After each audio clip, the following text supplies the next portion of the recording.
Kisah si Raja Hutang, dinarasikan ulang dari Majelis Pengajian Rutin Selasan Al-Makfurloh Romo Kiai Haji Muhammad Solihun di Masjid Geger Giri Rejo Tegalrejo Magelang, Jawa Tengah. Dikisahkan pada suatu hari Romo Kiai Haji Muhammad Solihun atau yang akrab disapa Mbah Solihun kedatangan tamu, sebut saja Fulan namanya. Kedatangan si Fulan yang bekerja sebagai ASN atau aparatur sipil negara di pemerintah Kabupaten Temanggung Golongan 2 ini bertujuan untuk meminta doa dari Mbah Solihun supaya hutangnya yang menumpuk bisa segera terlunasi. Lantas Mbah Solihun memberikan solusi agar setiap bulan saat menerima gaji sebagai ASN dan belum digunakan untuk berbelanja memenuhi kebutuhan hidup, si Fulan diminta mensedekahkan 2,5% dari gajinya kepada fakir miskin.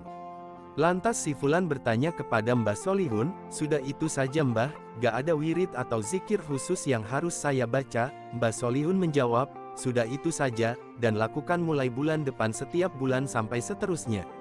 Lantas si Fulan berpamitan pulang. Selang beberapa tahun kemudian si Fulan ini datang lagi bertamu ke rumah Mbah Solihun dengan membawa beberapa kardus oleh-oleh. Setelah ditemui oleh Mbah Solihun, si Fulan ini menceritakan maksud kedatangannya untuk mengucapkan terima kasih kepada Mbah Solihun, bahwa dia beberapa tahun yang lalu pernah datang meminta doa dari Mbah Solihun supaya hutangnya segera lunas, dan setelah melaksanakan nasihat dari Mbah Solihun sekarang alhamdulillah hutang si Fulan sudah lunas dan tidak punya hutang lagi, ujar si Fulan, serta gajinya sebagai ASN pemerintah Kabupaten Temanggung Golongan 2 cukup untuk memenuhi kebutuhan hidup keluarganya tanpa perlu berhutang. Terima kasih telah menonton, jangan lupa berlangganan gratis channel YouTube @sigit_heru_purwoko. Kisah si Raja Hutang, dinarasikan ulang dari Majelis Pengajian Rutin Selasan Al-Makfurloh Romo Kiai Haji Muhammad Solihun di Masjid Geger Giri Rejo Tegalrejo Magelang, Jawa Tengah.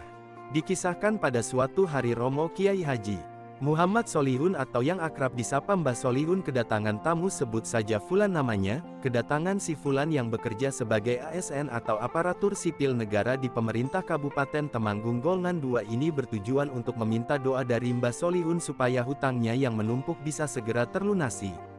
Lantas Mbah Solihun memberikan solusi agar setiap bulan saat menerima gaji sebagai ASN dan belum digunakan untuk berbelanja memenuhi kebutuhan hidup, si Fulan diminta mensedekahkan 2,5% dari gajinya kepada fakir miskin. Lantas si Fulan bertanya kepada Mbah Solihun, "Sudah itu saja Mbah, gak ada wirid atau zikir khusus yang harus saya baca?" Mbah Solihun menjawab, "Sudah itu saja, dan lakukan mulai bulan depan setiap bulan sampai seterusnya." Lantas si Fulan berpamitan pulang. Selang beberapa tahun kemudian si Fulan ini datang lagi bertamu ke rumah Mbah Solihun dengan membawa beberapa kardus oleh-oleh. Setelah ditemui oleh Mbah Solihun, si Fulan ini menceritakan maksud kedatangannya untuk mengucapkan terima kasih kepada Mbah Solihun, bahwa dia beberapa tahun yang lalu pernah datang meminta doa dari Mbah Solihun supaya hutangnya segera lunas, dan setelah melaksanakan nasihat dari Mbah Solihun sekarang alhamdulillah hutang si Fulan sudah lunas dan tidak punya hutang lagi, ujar si Fulan, serta gajinya sebagai ASN pemerintah Kabupaten Temanggung Golongan 2 cukup untuk memenuhi kebutuhan hidup keluarganya tanpa perlu berhutang. Terima kasih telah menonton, jangan lupa berlangganan gratis channel YouTube @sigit_heru_purwoko. Kisah si Raja Hutang, dinarasikan ulang dari Majelis Pengajian Rutin Selasan Al-Makfurloh Romo Kiai Haji Muhammad Solihun di Masjid Geger Giri Rejo Tegalrejo Magelang, Jawa Tengah. Dikisahkan pada suatu hari Romo Kiai Haji Muhammad